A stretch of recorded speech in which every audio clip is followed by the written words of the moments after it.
Hakane kajuk minta balik kalang kelompok Kibliu andala rius pa Kidan mensiam salong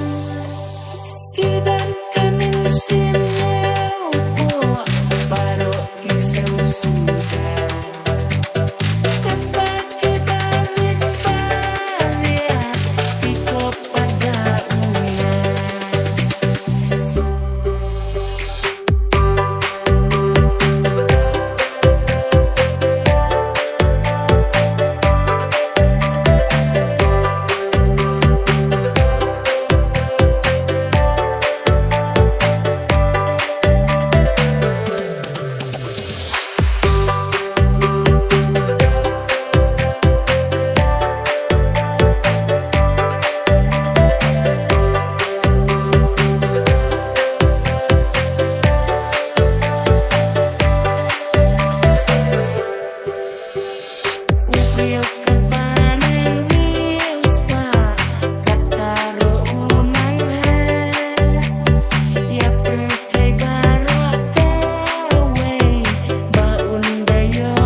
Tanang rius pa dan tanang ha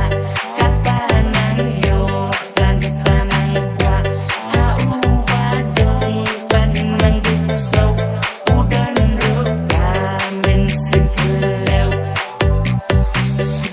tanang rius pa dan tanang ha berjadi lo nang ikan kera hau badong panang sekeleu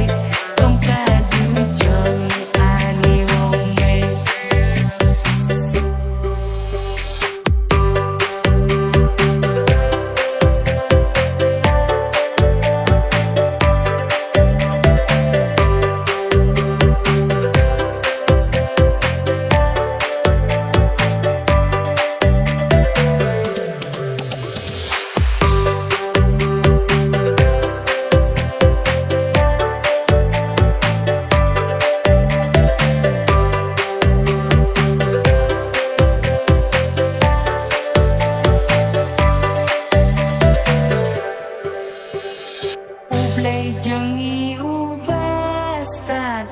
kadau ngentim balai haki badan uneng ai kat sabat man kapai kelai panhau badung kata runang duk seu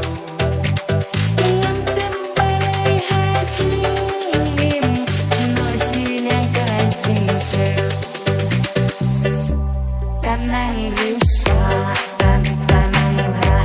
katanang yo dan tanang pa hau badong panang gusau udan roka men sekeleu tanang rius